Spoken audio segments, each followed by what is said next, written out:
All right, let's talk about the 18th pick for the Wizards here. I think the most likely outcome for them is that they go somebody guard, if not, wing size at most, with their first pick at number 6. So at 18, I would like to see them go a little bigger.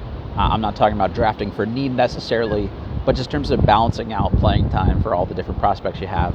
I do think you have some more big man minutes that you can get in here longer term and allow a guy like this to develop fully. So to me, there's a couple options. I've said this on Twitter a bunch of times. I'm a big Asa Newell guy out of Georgia. The rest of the Montverde freshmen are all being very well received here.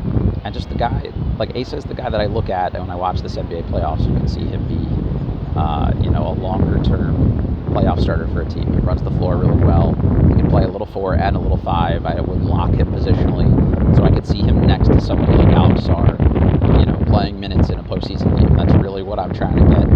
If I'm building out the rest of this roster, if I'm Will Dawkins, I buy the shooting. He was just really productive around the rim.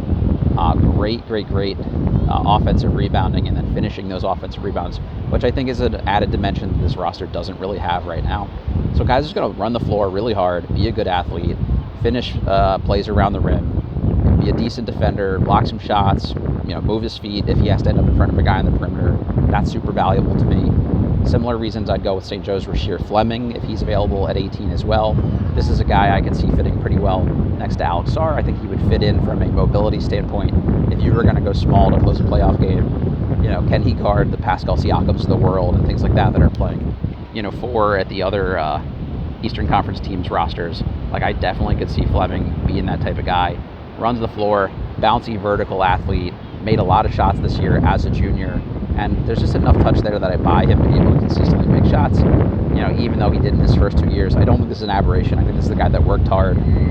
Hearing that through the grapevine, talk to some people at St. Joe's, they talk about, how he's always in the gym. So we didn't really see him do much with the ball this season as a creator, putting the ball on the floor.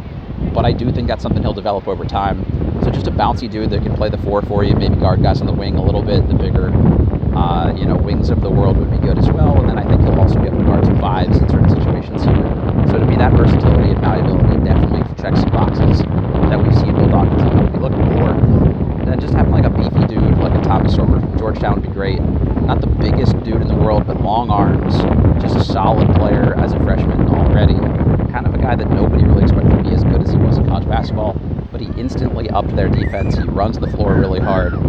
And, the foot injury is just not a thing I'd be super worried about unless I had intel or a physical that said I should be, and that's on them to decide. But just in a vacuum, this is maybe a guy, with some untapped upside here. Then I think that's the kind of dude that they're going to try to look for. So I'd be interested in that. By all accounts, Noa Essengue is going to be off the board by 18 based on everything we're hearing recently, but that's the range I'd feel comfortable taking a guy like that. Kind of cooled off in the end of their playoff run here a little bit, but had a great stretch over the last month or so, starting to put some real production up. Just an athletic guy who runs the floor pretty hard. To me, he's more of a big. I've seen some people project him, as a wing or a 3. I don't see that at all when I watch him personally. But hey, just a wing with, wing skills would be great if he had him. I just don't see them there personally. That's just my eval. I haven't watched as much of him as some of the American prospects, so I could be missing out there.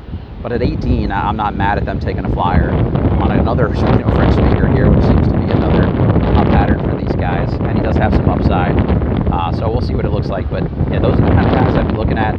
Not a big necessarily, but a big size. If Egor Demin is still on the board at 18, which I actually think he will, just because there's been a little chatter recently.